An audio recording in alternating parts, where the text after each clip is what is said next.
آج تک کبھی کسی نے سنا ہے کہ بھائی کی وجہ سے بہن کا گھر اجڑ گیا؟ بہنوں کی وجہ سے کیوں بھائیوں کے گھر اجڑتے ہیں؟ جس گھر میں بڑی بیٹی کی حکمرانی اور اس گھر میں بہویں نہیں ٹکتی۔ ایسا کون سا گھر ہے جو آپ کو لگتا ہے کہ وہ کبھی بھی کامیاب نہیں ہو سکتا؟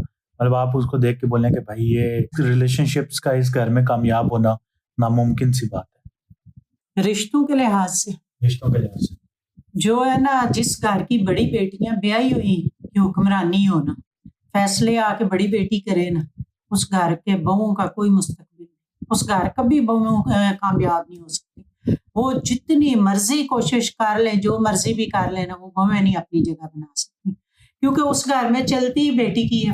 ہر مطلب آج پکانا کیا ہے، کسی کو دینا کیا ہے، لینا کیا ہے، کہیں جانا ہے، جو لینا دینا، یہاں تک کہ گھر کی سیٹنگ تک تو بیٹیوں کے بتانے پہ چینج ہوتی ہے۔ اس گھر پہ میں کہتی ہوں سب ساسوں کو کہ کم سے کم جب آپ اپنے بیٹے بیاہ لو نا، تو اپنی بیٹیوں کی ایک حدود ہونی چاہیے کہ بھائی نہیں، آپ بیٹا آپ اپنا گھر دیکھو، بھابیاں اپنا گھر دیکھیں۔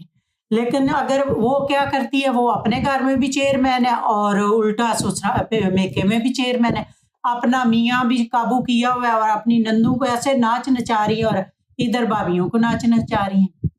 لیکن کیا اس میں غلطی کس کی ہے؟ ماں باپ کی۔ ٹھیک ہے بڑی بیٹی ہے، سارا کچھ ہے، لیکن جو کسی کی لائے وہ بھی تو بڑی بیٹی ہے نا، چھوٹی ہو بڑی ہو لائے تو ہو نا۔ اور بیٹیاں جب لے آتی ہو نا تو انہیں ذلیل کرنا چھوڑ دو۔ میں یہ سب ماؤں کو کہتی ہوں کہ جب بیٹوں کی شادیاں کر لو نا، اپنی بیٹیوں کو آرام سے بٹھا کے سمجھاؤ کہ بھئی بیٹا اب آگئی بھابھی، تم بھائی کی عزت کرو اور کرواؤ، نہ اس کے معاملات میں، گھر کے معاملات میں، نہ اس کے میاں بیوی کے معاملات میں کسی میں تم نہیں گھسو، کیونکہ تب تمہارا بھائی اینڈ تک تمہارے ماں باپ کے بعد بھی تمہیں پوچھتا رہے گا، کیونکہ بھائی کی زندگی میں، بھائی تمہاری زندگی میں دخل نہیں نہ دے رہا، تم کیوں دے رہی ہو؟ آج تک کبھی کسی نے سنا ہے کہ بھائی کی وجہ سے بہن کا گھر اجڑ گیا؟ بہنوں کی وجہ سے کیوں بھائیوں کے گھر اجڑتے ہیں؟ بہنوں کو بھی بندے دیے پتر بننا چاہیے نا، انسان عقل کرے نا کچھ۔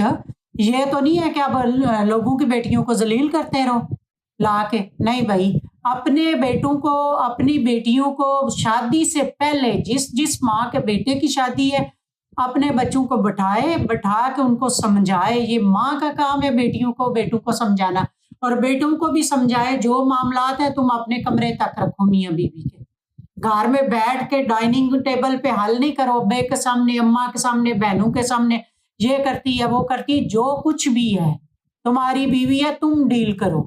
سارے ٹبر نے ٹھیکہ نہیں لیا ہوا اسے ذلیل کرنے کا کہ ساروں کے سامنے بیٹھ کے اس کو ایک عورت ہوتی ہے اور سارے گھر کی عدالت لگی ہوتی ہے، جج بھی گھر کا، وکیل بھی گھر کا، سارے ٹبر، ملزم کون ہے؟ بہو۔ اس چیز سے بچنے کے لیے میں ماؤں کو یہ کہتی ہوں کہ اپنے بیٹوں بیٹیوں کو سمجھاؤ کہ اب ایک رشتے میں حدود رکھو، نہ بھائیوں کو تنگ کرو، نہ بھائی تو بیچارہ کرتے ہی نہیں بہنوں کو، اب ساری کہیں گی کہ بھائی کا وہ ساتھ دے رہی ہے، نہیں، بھائیوں کی وجہ سے کبھی گھر نہیں ٹوٹے، ہمیشہ بہنوں کی وجہ سے ٹوٹتے ہیں۔ اور ایک بار جس گھر میں بڑی بیٹی کی حکمرانی اور بیاہی بیٹی کی حکمرانی ہونا، وہ گھر کبھی، اس گھر میں بہویں نہیں ٹکتی۔